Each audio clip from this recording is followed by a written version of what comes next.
నమస్కారం, welcome to I dream. నేను విజిత. ఆహారం విషయానికి వస్తే చాలామంది ఏంటంటే అనారోగ్య సమస్యలు రాగానే ఆహారం, నిద్ర ఈ రెండు అనేది ఒక పార్ట్ అయిపోయినాయి. ప్రతి ఒక్కరు కూడా ఈ రెండు పర్ఫెక్ట్గా ఉండేలా చూసుకుంటే కనుక మనకి ఎటువంటి ఆరోగ్య సమస్యలు రావు అనే చెప్తున్నారు. అసలు నిజంగా మనం హెల్తీగా ఉండాలంటే ఎటువంటి ఆహారం తీసుకోవాలి అనే విషయాన్ని ఇప్పుడు మనతో పాటు ఉన్నారు ప్రకృతి వనం ప్రసాద్ గారు. ఇప్పుడు వారిని అడిగి తెలుసుకుందాం. నమస్తే సార్. సార్, చాలా మందిలో చూసుకుంటే హెయిర్ ఫాల్ సమస్య అనేది చాలా ఎక్కువగా కనిపిస్తుంది సార్ ఈ మధ్య కాలంలో. అసలు దానికి రీజన్ ఏంటంటారు సార్? ఇప్పుడు చాలా మూలాల్లోకి వెళ్తే ఆ పిల్లల హెల్త్ కంటే ఆ పిల్లలు పుట్టిన మదర్ హెల్తే బాగాలే. అంటే మదర్ కూడా బేసికలీ 6-7 హిమోగ్లోబిన్తో ప్రెగ్నెన్సీకి వచ్చి టాబ్లెట్లు, ఫోలిక్ యాసిడ్, జింకు, యూరియా, డిఏపిఎసి పంటలు పండించినట్లు పెంచిన పిల్లలు పుడతా ఉంటారు. వాళ్ళకు పుట్టినప్పటి నుంచి జంక్ ఫుడ్లు, షుగర్లు, రకరకాల, తల్లి కూడా పాలు మంచిగా లేదు, తల్లి హెల్త్ లేదు కదా, సో తల్లి పాలు సరిగా లేదు. ఇమ్యూనిటీ రావాలంటే ఫస్ట్ మదర్ మిల్క్ ఉండాలి. మదర్ మిల్క్ లేదు, ఉండే మిల్క్ క్వాలిటీ లేదు, ఎందుకంటే మదర్ హెవీగా ఉంది. సో అక్కడి నుంచి హెల్త్ స్పాయిల్ అయితే వచ్చింది. మీరు హెయిర్ ఫాల్ ఒకటే చూస్తూ ఉంటారు. హెయిర్ ఫాల్తో పాటు థైరాయిడ్ పోయింది, షుగరు, బీపీలు, రకరకాల సమస్యలు, B12 డెఫిషియన్సీ, కళ్ళు అద్దాలు పెట్టడం, నర్వస్ ప్రాబ్లమ్, న్యూరాలజీ ప్రాబ్లమ్లు, గోర్లు ప్రాబ్లం, రకరకాల సమస్యలు వచ్చినాయి కదా. ఎందుకు? ఇది మూలాల్లోకి పోవాలి. అంటే మీ పిల్లలు హెల్తీగా పుట్టాలంటే ఫస్ట్ మీరు హెల్త్ బాగా చేసుకున్నాక పెళ్లి చేసుకోవాలి.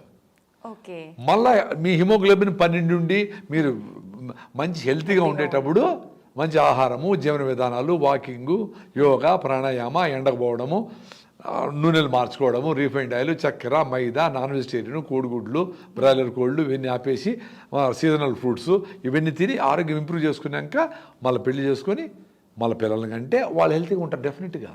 ఇన్ని సమస్యలు ఎందుకు వచ్చినాయి లేకపోతే? సో హెయిర్ ఫాల్ అనేది సపరేట్గా చూసినారు. One of the main reason hormonal ఇంబ్యాలెన్స్లు వచ్చి చాలామందికి హెయిర్ ఫాల్ అవుతూ ఉంది. థైరాయిడ్ సమస్యలు వచ్చి హెయిర్ ఫాల్ అవుతా ఉంది. సో ఇవన్నీ టెస్ట్ చేసుకోవాలా. థైరాయిడ్ ప్రాబ్లమా, హిమోగ్లోబిన్ 7-8 ఉందా, అది ఇంప్రూవ్ చేయాలా. సో ఓవరాల్ హెల్త్తో పాటు హెయిర్ హెల్త్ కూడా. సో హెయిర్ హెల్త్ సపరేట్ ఉంటే హెయిర్ బాగుంది, నాకు లోపల అన్నీ పోయినా పర్లేదు అనుకుంటే కాదు కదా. మూడోది, మీరు వాడే షాంపూలన్నీ చాలా స్మెల్ బ్యూటిఫుల్గా ఉండి సిల్కీగా ఉండి వేసుకుంటేనే సినిమా యాక్టర్ బొమ్మ వేసి దాని మీద అబ్బా అంటారు. అవి అవి మంచి స్మెల్ వచ్చింది, కానీ they are harsh on your head. దానికి మీరు డ్రై స్కిన్, స్కాల్ప్ అంతా డ్యామేజ్ అయ్యి ఈ షాంపూలు రుద్ది మూడోది అదొక ప్రాబ్లం. మూడోది పొల్యూషన్లో పోతూ ఉంటారు. సో పొల్యూషన్ పోయినప్పుడు ఎయిర్ పొల్యూషన్ అంతా మీ జుట్టులోకి పోతా ఉంది. పర్టికులర్ మోటార్ సైకిల్ తోలినా, ఓపెన్గా ఉన్నా, అట్లీస్ట్ కార్ ఉంటే కొంచెం బెటర్, అదంతా అక్యుమిలేట్ అవుతా ఉంది. సో న్యాచురల్గానే మీకు అయ్యే డ్యామేజ్ అన్నిటితోనే హెయిర్ ఫాల్ అవుతా ఉంది. సో ఇన్ని విషయాలు చూడాలా. అరే ఎక్కడ చూద్దామని వదిలేసేది కాదు. డెఫినెట్గా వీటికన్నిటికీ ఆన్సర్ ఉంది. మీరు సేకాయ, కుంకుడికాయతో తలస్నానం చేయండి. సోపులు, షాంపూలు, హై పర్ఫ్యూమ్స్, ఈ కెమికల్స్ ఉండేటివన్నీ అవాయిడ్ చేయండి. మీ ఫుడ్ డైట్ మార్చుకోండి. రాగి జావలు, సజ్జజావలు, నువ్వులు, పల్లీలు, బెల్లము వేసిన ఫుడ్లు తినండి. బఠానీలు, చిక్కుళ్ళు ఇలాంటివి ఎక్కువ తినండి. ఈ విషయాలన్నీ చూసుకుంటే హెయిర్ ఫాల్ అనేది ఒక సమస్య. ఓవరాల్ హెల్త్ ఇంప్రూవ్ అయితే హెయిర్ కూడా ఇంప్రూవ్ అవుతుంది. హెయిర్ ఒకటి సపరేట్గా దానికోసం అనేది ఏమి ఉండదు. అట్లీస్ట్ నా దృష్టిలో it cannot be separated. Health is separate, skin is separate, hair is separate, stomach is అటు కాదు. సో మీరు చాలా ఇంపార్టెంట్ ఏమంటే ఆ హెయిర్కి కేర్ తీసుకునే కొద్దికి డ్యామేజ్ ఎక్కువ అవుతుంది. మీరు సోకాల్డ్ కేర్ అనుకుంటా ఉంటారు కదా, దానికి ఇదేసి అదేసి లాగడము, ఏదో పెట్టుకుంటారు కదా, డ్రై పెట్టుకుంటారు, ఏంటంటే నాకు తెలియదు అవన్నీ అవన్నీ డ్యామేజ్ చేస్తాయి. దానికి ఎంత హ్యాపీగా అటు వదిలేస్తే, పొల్యూషన్ లేకుండా ఉంటే, అనవసరంగా దాన్ని స్ట్రెయిన్ చేయకుండా ఉంటే, స్కాల్ప్ హెల్త్ బాగుంటే, ఆ లోపల ఉండే మీకు సెబమ్ అనేది రిలీజ్ అవుతా న్యాచురల్గా అది మాయిస్ట్ చేస్తూ ఉంటే, అట్ ది మోస్ట్ మీరు ఆముదం పెట్టలేకపోతే జిడ్డు అనిపిస్తుంది కదా మీకు, అట్లీస్ట్ కొబ్బరి నూనె, మంచి గానుగులు ఆడిచ్చిన కొబ్బరి నూనె కొంచెం పెట్టుకొని పొద్దున్న లేస్తూనే కొబ్బరి నూనెని ఒక 4 స్పూన్లు తాగండి. తాగితే మీకు skin, brain, first brain tonic. అది బ్రెయిన్ బాగుండి హార్మోన్స్ అన్ని బ్యాలెన్స్ అయితే అది స్కిన్ మీద పడుతుంది, మీ హెయిర్ మీద కూడా పడుతుంది. సో ఇట్లా తాగిన మా ఫ్రెండ్ ఒక ఆయన ఈ వైట్ హెయిర్ తగ్గిందని ఇట్లాంటి మన ఫీడ్బ్యాక్ వచ్చింది. కొబ్బరి నూనె, గానుగ నూనె ఎక్కడైనా దొరుకుతుంది. 4 స్పూన్లు తాగండి ఫస్ట్. రోజు పొద్దున్నే రాగి జావ 4 గ్లాసులు తాగండి, మిల్లెట్స్తో ఫుడ్ తినండి, మధ్యాహ్నం సీజనల్ ఫ్రూట్స్ తినండి, సాయంత్రం జొన్న రొట్టెలు మంచిగా వేడిగా పెట్టుకొని తినండి. ఇంతే ఒక 3 months మీ డైట్ మార్చుకొని ఈ పొల్యూషన్ దూరంగా అట్లీస్ట్ ప్రొటెక్ట్ చేసుకోండి, పొల్యూషన్ అంతా స్కిన్ లేకపోకుండా.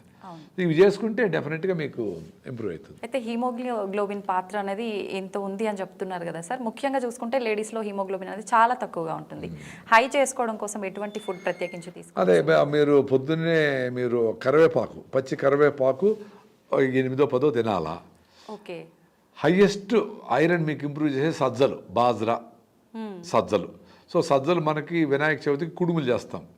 సో స్టీమ్ చేయడం. ఇప్పుడు వినాయక చవితికి చేసామంటే మీరు మర్చిపోయినారా పిచ్చోళ్ళారా? అట్లీస్ట్ ఈ పొద్దున్న తిని దాన్ని ఎంజాయ్ చేసి కంటిన్యూ చేయండి రా నాయన అని అర్థం. మీరు ఎప్పుడో వినాయక చవితికి ఏదో సాయంకానికి పెట్టి అది కూడా తినరు, చెత్త తింటారు, ఇది తినరు. సో దాన్ని బెల్లంలో, మంచి బెల్లంలో వేసుకుంటే సూపర్ భలే టేస్టీగా ఉంటుంది. దాంట్లో మీరు జీడిపప్పులు వేసుకోండి, పల్లీలు వేసి టేస్టీగా చేయండి ఫుడ్. సో సజ్జలు, సజ్జజావ, సజ్జలతో మీరు వడలు చేసుకుంటారో, నిప్పట్లు చేసుకుంటారో, మురుగులు చేసుకుంటారో, దోశలు చేసుకుంటారో. బెల్లము హైయెస్ట్ ఐరన్, బెల్లంలో కూడా చాలా బాగుంటుంది ఐరన్. రాగులు కాల్షియం ఉంటుంది. సో మీ డైట్లో రాగులు, సజ్జలు, జొన్నలు ఈ 3 ఇంప్రూవ్ చేసుకుంటే 3 months మీరు జాగ్రత్తగా ఉంటే అందరి హెల్త్ ఇంప్రూవ్ అవుతుంది, అన్ని రకాలుగా ఇంప్రూవ్ అవుతుంది. సో రైసు, గోధుమలు, కాఫీలు, టీలు, బ్రాయిలర్ కోళ్ళు, ఈ చెత్త రిఫైన్డ్ ఆయిల్, నాన్ స్టిక్ ప్యాన్లు, అల్యూమినియం పాత్రలో వంటకాలు, refrigerator foods, processed foods, packed foods ఇవి అవాయిడ్ చేయాలి. కామన్ సెన్స్ ఇది, సైన్స్ కాదు చదవాల్సింది, కామన్ సెన్స్ చదువుకోవాలి. ఇప్పుడు అంటే మీరు అట్లీస్ట్ ఒక 3 రోజులు 2 రోజులు ఈ డైట్ ఫాలో అయ్యి పొద్దున్నే కొబ్బరి నూనె, కరివేపాకు, అంబలి, మిల్లెట్స్తో food, 1 hour exercise, pranayama, yoga, నువ్వుల నూనె పూసుకొని వారానికి ఒకసారి ఎండలో ఉండడము, ఏకాదశికి ఉపవాసం ఉండడము, ఇవన్నీ 1 week 10 days వచ్చేసి అరే బాగుందే అనే ఫీలింగ్ మీకు కలిగితే ఆటోమేటిక్గా మేమెవరు చెప్పనక్కర్లే, అది మీ ఎక్స్పీరియన్స్ అవుతుంది. అంటే మన కొబ్బరి తాగినప్పుడు మన ఎనర్జీ ఎట్లుంది, ఈ రకమైన చేసినప్పుడు మనకి ఇదిగా డల్గా ఉండామా, యాక్టివ్గా ఉండామా, ఏం జరుగుతూ ఉంది, మత్తు ఉందా, అలర్ట్గా ఉండామా. ఇప్పుడు మేము పొద్దున్న తినేసి వచ్చినాము ఇక్కడికి, పొద్దున్న తిరుగుతానే ఉండాం, చూడ ఎంత ఎనర్జీ ఉందో. నీళ్ళు ఒకసారి తాగినా అంతే, అది కూడా లేదు. అందరికీ ఇట్లా వస్తుంది. మేమే స్పెషల్గా పుట్లా, ప్రకృతిలో మమ్మల్ని స్పెషల్గా ప్రకృతి మాత్రమే మమ్మల్ని, మేము ఆ ముడిలోకి పోయినాం. మీరు ఆ ముడిలోకి పోతే విషయాలన్నీ మీకు కూడా చెప్తున్నాం. తల్లి అందరికీ చెప్తుంది కదా, మీరు చెప్పింది వినాలంతే. తల్లి చెప్పింది చిన్నప్పుడు వింటాం, మనం వినాం కదా. మనకు అన్ని సైన్స్ వచ్చింది, తల్లి ఏమో 10వ క్లాస్ చదివింది, మీరేమో PhDలు కదా. కాబట్టి మీరు ఏం తెలుసు నీకు అని అనుకొని పిచ్చి పిచ్చిగా ట్యాబ్లెట్లు వేసుకొని D3 ట్యాబ్లెట్ అయ్యి, B12 ట్యాబ్లెట్ అయ్యి, ఇంకోటి హెయిర్ ట్రాన్స్ప్లాంట్ చేసుకో రాకపోతే, ఇంకోటి ఏదో స్టెరాయిడ్ ఎక్కించుకో ఇంటికి రాకుండా. అన్నీ మోసమే, అన్నీ అన్యాచురలే. న్యాచురల్గా ఉంటే నీకు ఏం కావాలో అది నేచర్ ఇస్తుంది. నీకు నిజంగానే మీకు ఇమ్యూనిటీ, మీ ఇమ్యూనిటీ తక్కువ ఉంటే ఎట్ ఇంప్రూవ్ చేసుకుంటారు. మీకు హెరిడిటరీగా మీకు వెంట్రికలు తక్కువ అనుకో, లేదా రాలేకుండా ఉంది తెల్లటి, దానికి అడ్జస్ట్ అయిపోయి హ్యాపీగా ఉండండి అంతే. మీ మేనమామకు అందరికీ పడతాలు ఉంది, నీకు పడతాలు వస్తుంది. నువ్వు దానికి 10 లక్షలు 20 లక్షలు ఖర్చు పెట్టుకొని దానికి ఇంజక్షన్లు వేసుకొని స్టెరాయిడ్లు ఈ స్కిన్ మీద వేసేటివన్నీ ఉన్నాయి, రకరకాల చెత్తలన్నీ, అవన్నీ వేసుకొని డ్యామేజ్ ఎందుకు చేసుకుంటారు? వదిలేసేయండి దాన్ని, పోరా అని చెప్పండి అంతే. ఓకే, దాని ఒక సమస్యగా తీసుకోకుండా లైట్ తీసుకుంటా ప్రతిదీ ఎట్లా తీసుకుంటారు. వెంట్రుకలేక ఒక చిన్న ఇష్యూ, ఒక తెల్లంటికి కనపడితే అయిపోయింది వాడి లైఫ్. అరే తెల్లంటికి వస్తాయి ఇప్పుడు. హెయిర్ గురించి, హెయిర్ ఫాల్ అనే డిప్రెషన్లోకి వెళ్ళిపోయే వాళ్ళు కూడా ఉన్నారు సార్. లైట్ ఎందుకు తీసుకుంటారు? చాలా చాలా అన్యాయం ఇది.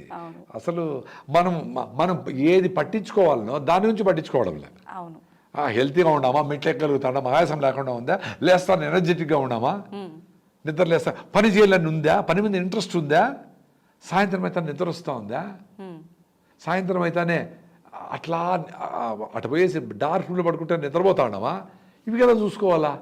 అవన్నీ వదిలేసి మనం అద్దం ముందు నిలబడి అందంగా ఉన్నామా, నా స్కిన్ ఏమైంది, అరే స్కిన్ న్యాచురల్గా పెడితే ఎన్నేళ్ళు 70-80 ఏళ్ళు బాగుంటుంది. మీరు క్రీములు అవన్నీ వేసుకొని ఆ స్కిన్ అంతా డ్యామేజ్ చేస్తే భిన్నపోతుంది. వాళ్ళు సినిమా యాక్టర్ల కంటే వాళ్ళు తప్పదు, మేకప్లు గీకులు క్రీములు. మనకెందుకు, న్యాచురల్గా ఉండము, న్యాచురల్గా ఉంటుంది. సెబేషియస్ గ్లాండ్స్, సెబమ్ రిలీజ్ చేయాలంటే ఏమి వేసుకోకూడదు, మేకప్లన్నీ వాళ్ళకి తప్పదు. మేకప్లు వేసుకునే వాళ్ళకి స్కిన్ చెడిపోతుంది వాళ్ళకే తెలుసు. అందుకనే మేకప్ అయిపోతానే ఏమైనా అబ్బా కడిగేసుకోవాలబ్బా అంటారు. ఏమి అడుగుతా ఉంది, రే తీసేరా నాయన అని బాడీ చెప్తా ఉంది. అవును, అర్థమైపోతుంది వాళ్ళకి అక్కడ వాళ్ళకి సమస్య. అర్థమైపోతుంది. నిజంగా చాలా మంచి విషయాలు తెలియజేశారు సార్, ధన్యవాదాలు. నమస్కారం.